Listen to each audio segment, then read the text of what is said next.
안녕하세요 여러분, 쿠키입니다. 제 영상 중에 유일하게 조회수 10만 회를 넘긴 영상이 있는데요, 바로 배떡 로제 떡볶이의 레시피 영상이에요. 아직 못 보신 분들은 이쪽에 나오는 카드를 클릭하시면 보실 수 있으니까 한번 봐주세요. 결국 배떡 로제에 이어 다시 로제 떡볶이로 돌아왔어요. 요즘 한국은 정말 로제 소스에 미친 것 같아요. 오늘 해볼 떡볶이는 떡볶이 매니아들이 정말 좋아하는 브랜드죠. 동대문 엽기 떡볶이, 줄여서 엽떡의 로제 떡볶이인데요, 얼마 전에 출시한 따끈한 신상 떡볶이에요.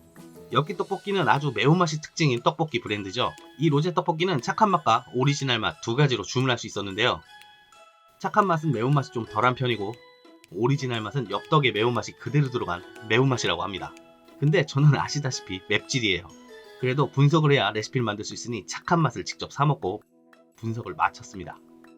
착한 맛은 저도 먹을 수 있을 정도로 적당히 매운맛이었어요.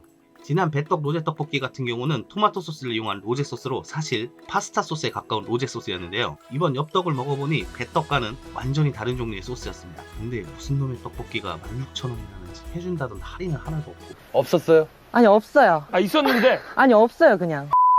어쨌든 저는 여러분에게 리뷰를 하려고 영상을 만드는 게 아니라 똑같은 맛의 레시피를 알려드리려고 이렇게 영상을 만들고 있죠. 일단 이야기는 뒤쪽으로 미루고 이제 동대문 엽기 떡볶이, 엽떡의 로제 떡볶이를 재현해 보도록 하겠습니다. 엽떡의 떡볶이는 배떡에 비하면 분식에 더욱 가깝습니다. 쉽게 말하자면 요리에 조금 관심이 있다면 충분히 예상할 수 있는 양념으로 만들어졌다는 말인데, 이런 심플한 양념이 이 브랜드의 인기 요인이 아닐까 하는 생각을 했어요. 먼저 기본 양념 조합을 하겠습니다. 굵은 고춧가루 1테이블스푼, 가는 고춧가루 1테이블스푼, 설탕 1테이블스푼, 미원 1테이블스푼, 베트남 고춧가루 1티스푼, 후추, 그리고 소금 1티스푼을 넣어 준비합니다. 이 떡볶이는 기본적으로 밀가루 떡, 양배추, 비엔나 소세지와 대파가 들어갑니다. 그리고 선택사항으로 오뎅도 들어가죠. 양배추와 대파는 2에서 3cm의 크기로 대충 썰어줍니다.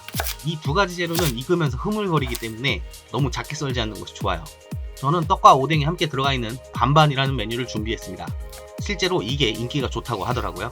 그리고 먹어보니 소스에서 오뎅 맛이 많이 났습니다. 이 반반이란 메뉴에는 오뎅이 엄청나게 들어간다는 말이죠. 오뎅은 넓은 오뎅과 소세지 같이 생긴 오뎅 두 종류가 사용되는데, 저는 그냥 넓은 오뎅을 많이 썰어 사용하겠습니다. 배떡과 똑같은 점은 비엔나 소세지가 들어간다는 점이에요. 다른 점은 소스에서 소세지 맛이 나지 않는다는 것과, 맛에는 상관없지만 소세지에 칼집이 달랑 2개만 들어간다는 거죠. 그리고 저는 토핑을 추가한다는 생각으로 베이컨을 넣어줬습니다. 이렇게 썰어 넣는 지점과 통째로 올려주는 지점이 있다는데, 이런 작은 차이로 맛이 달라지게 되는데, 이런 건 엽떡 본사에서 신경을 좀 쓰셔야 될 것 같아요. 이제 본격적으로 소스를 만들 거예요.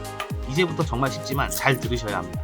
먼저 팬에 물 350ml 넣습니다. 그리고 양념과 치킨 스톡을 넣고 맛이 우러나와야 할 양배추와 대파, 오뎅을 넣고 끓여줍니다. 그리고 물엿 1테이블스푼을 넣어줍니다.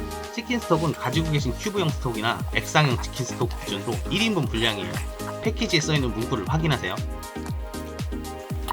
이제 밀떡을 넣고 크림을 넣어 떡을 익혀줍니다. 지난 배떡 로제 떡볶이 영상에 크림에 대한 질문이 상당히 많았는데요, 요리용 크림이나 동물성 생크림을 사용하시면 됩니다. 우유는 가능하면 사용하지 마시고 크림을 사용하세요. 배떡에는 베이컨과 소세지의 향을 나게 하기 위해 소스가 끓기 전부터 이 두 가지를 넣지만 엽떡은 다릅니다. 이 두 가지는 보조해주는 토핑의 역할만 하기 때문에 소스의 향이 스며들지 않도록 나중에 넣어 익혀줘야 돼요. 그리고 준비해뒀던 중국 당면을 넣어주시고 모든 재료가 익을 때까지 끓여줍니다.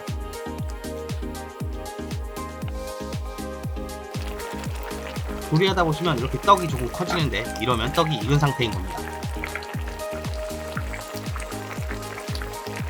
이제 파마산 치즈가루 2테이블스푼을 넣고 마지막으로 한 번 더 끓여줍니다.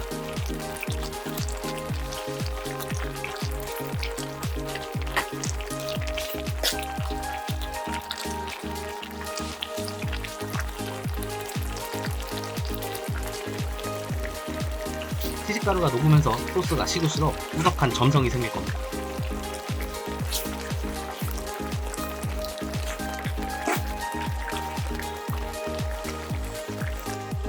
이제 접시에 로제 떡볶이를 옮겨 담아주고,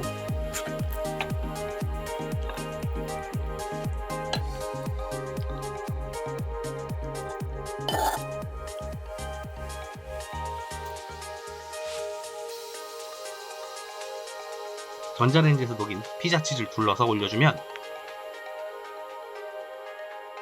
엽떡 로제 떡볶이 완성입니다.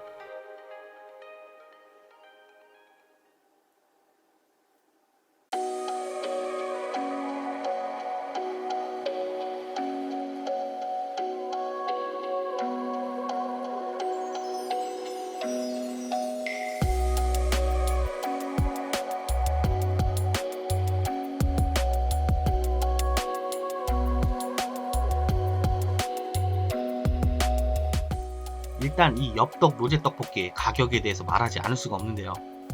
기본 16,000원에 토핑 한두 개 추가하고 배달비까지 하면 2만원에 육박하죠.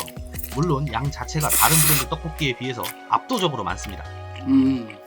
하지만 그 덕분에 혼자 먹어야 하거나 먹는 양이 적은 사람들은 엄청난 부담이 될 수도 있어요. 난 이걸 이틀을 먹었는데 아직도 다 먹지 못했어요. 게다가 오늘 만든 것까지. 앞으로 이걸 이틀은 더 먹어야 돼. 그리고 아무리 요즘 물가가 오르고 있다고 해도 분식 한 끼 2만원을 쓰는 건 일반적으로 부담스럽기도 합니다. 똑같아. 소세지.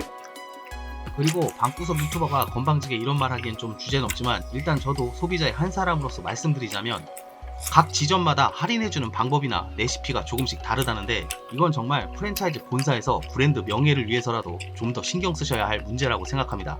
직접 방문 할인이라든지 토핑제를 조리 방법이라든지 리뷰하는 분마다 다 달라요.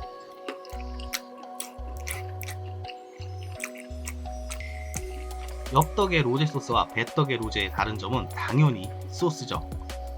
토마토 소스 베이스의 배떡과 일반 떡볶이 소스 베이스의 엽떡.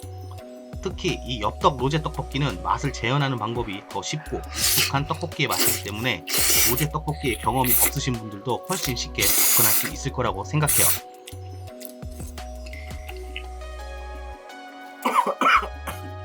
아 매워.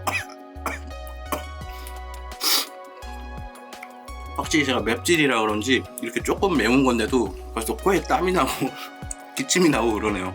그래도 직접 구입해서 먹는 것보다 나은 점은 매운맛을 제가 마음대로 조절할 수 있기 때문에 제가 억지로 매운 걸 먹지 않아도 된다는 점이겠죠.